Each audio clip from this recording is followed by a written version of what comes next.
जय हिंद दोस्तों। हम लोग इसके पहले वाले वीडियो में अनुच्छेद 1 से लेकर 11 तक देख चुके थे।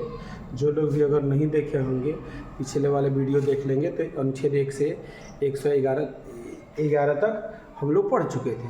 आज हम लोग पढ़ेंगे भाग 3 मौलिक अधिकार फंडामेंटल राइट्स, जिसमें आपके अनुच्छेद 12 से लेकर 35 तक आता है।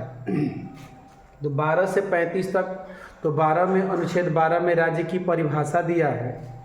अनुच्छेद 12 में राज्य की परिभाषा दिया है और अनुच्छेद 13 में यह कहा गया है कि संसद कोई भी कानून नहीं बनाएगी जो हमारे मौलिक अधिकार को कम करे या न्यून करे।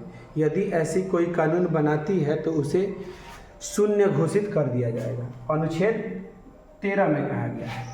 अब उसके बाद चालू होता है मौलिक अधिकार, जो हमारे फंडामेंटल राइट्स जो हमारे संविधान में निहित है। उसका हम यह जानते हैं कि जब हमारा संविधान बना था तो मौलिक अधिकार की संख्या 7 थी।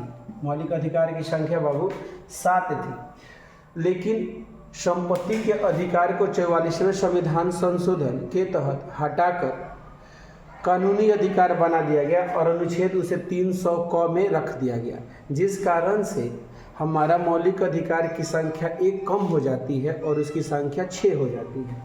इसको साधारण वे में याद रखने के लिए एक हल्का सा ट्रिक बनाए हैं हम।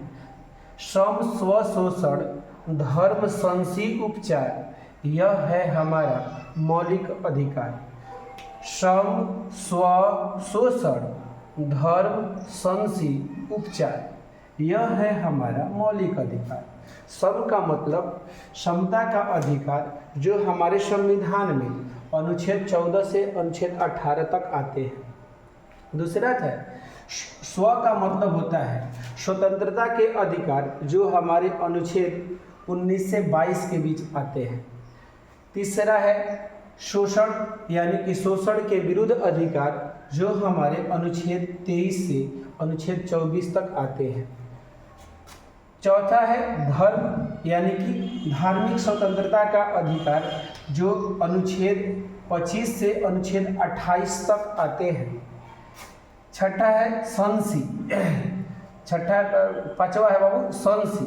संशी में आ जाइए तो संवैधानिक सांस्कृतिक शिक्षा का अधिकार या शिक्षा और संस्कृति का अधिकार, जो हमारे अनुच्छेद 29 से 30 तक आते हैं। और उपचार का मतलब संवैधानिक उपचारों का अधिकार, जो अनुच्छेद 32 के तहत आता है, या यह माना जाता है कि 31 से 32 से लेकर 35 तक आता है। इसमें 35 तक आता है, ठीक है। अनुच्छेद 31 जो था वो संपत्ति का अधिकार था, जिसे हटा दिया गया और 300 क में लेकर चला गया।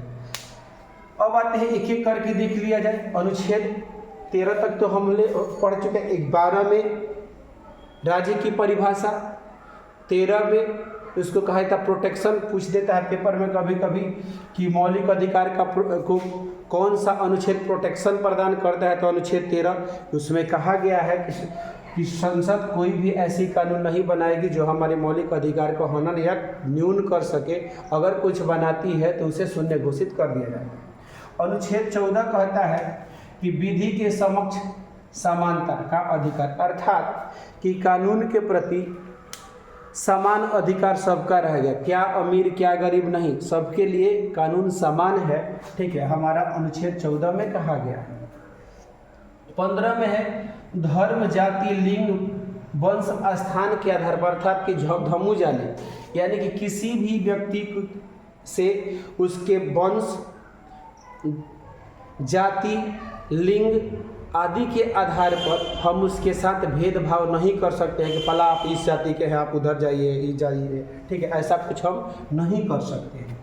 छठा कहता है लोक नियोजन में अवसर की समानता, अर्थात कि अगर कोई भी सरकार की वैकेंसी निकालती है उसमें सभी जगह के, यानी एसएससी अगर कोई वैकेंसी निकालती है तो ऐसा नहीं है कि बिहार के लोग नहीं भरेंगे, उत्तर प्रदेश के लोग भरेंगे, ठीक है, पंजाब के लोग नहीं भरेंगे, यहाँ के लोग भरेंगे, नहीं। चाहे लड़की नहीं भरेगी लड़का भरेगा, ऐसी कोई नहीं बाउंडेशन रहता है। यानी लोक नियोजन में अवसर की समानता था कि इसमें सबके लिए अवसर समान रहे। 7वां कहता है अस्पृश्यता का अंत। 17वां जो है अनुच्छेद अस्पृश्यता का अंत का मतलब यह होता है छुआछूत का अंत। छुआछूत का आप यह जानते हैं कि हमारे समाज में पहले के समय में बहुत ज़्यादा छुआछूत रहा था कि फला जाति के हैं तो ये शूद्र जाति के हैं तो इनके साथ बैठ के खाना नहीं खाएंगे तो उनके साथ नहीं छुआएंगे। इन सब को अंत किया गया अनुच्छेद 17 के तहत। अनुच्छेद 18 की बात कर लिया जाए तो उपाधियों का अंत की बात करेगा। उपाधियों का अंत कौन सी उपाधि? ऐसा थोड़े ना है कि भारत रत्न उपाधि बंद किया गया है, ऐसा कुछ नहीं। जो अंग्रेज अपने चापलूसों को कुछ उपाधि दिए थे उसको समाप्त कर दिया गया, ठीक है। तो उन उपाधियों का अंत था। अब है स्वतंत्रता का अधिकार में अनुच्छेद 19 बहुत बड़ा है, ABCD करके F तक अनुच्छेद 19 जाता है। बस इतना आप इसमें जान लीजिए कि वाक की स्वतंत्रता अर्थात कि बोलने की स्वतंत्रता, इसी के तहत प्रेस की स्वतंत्रता भी आ जाता है, ठीक है। अनुच्छेद 20 में है अपराध के लिए दोष सिद्ध के संरक्षण, अर्थात कि आप अगर एक कोई काम किए हैं, एक गलती की है या एक गलती की है, समझ कीजिए एक गलती किए हैं, उसके लिए आपको एक ही बार दंडित किया जाएगा।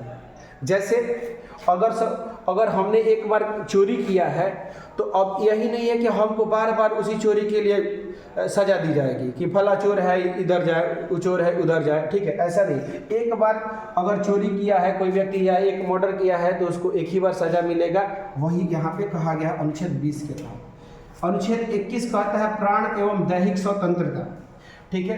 प्राण एवं दैहिक स्वतंत्रता के तहत, ठीक है, यह आता है कि कोई भी व्यक्ति अपना प्राण का मालिक खुद नहीं माना जाता है। अगर कोई सुसाइड करने भी अगर जाता है, सरकार को पता चल जाएगी तो आपको उठा ले जाएगा, ये दिमाग में रखिएगा। इसी में अनुच्छेद 21 ये है जो निःशुल्क और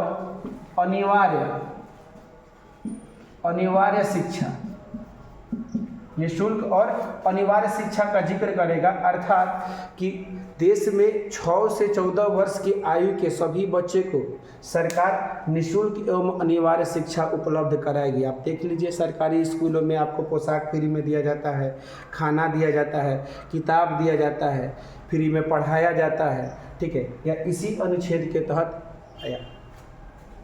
अनुच्छेद 22 कुछ दशाओं में गिरफ्तारी पर संरक्षण, अर्थात कि अगर आपको कोई भी प्रशासन आता है और गिरफ्तार करता है तो आपको कुछ छूट मिली हुई है। जैसे 24 घंटे के अंदर आपको किसी भी न्यायालय में पेश किया जाएगा, ठीक है, रास्ते की दूरी को छांट दिया जाता है और अपने मनपसंद वकील से परामर्श लेने की भी छूट आपको दी जाती है, ठीक है। उसके बाद आ जाते हैं अनुच्छेद 23 में मानव के क्रय विक्रय पर रोक।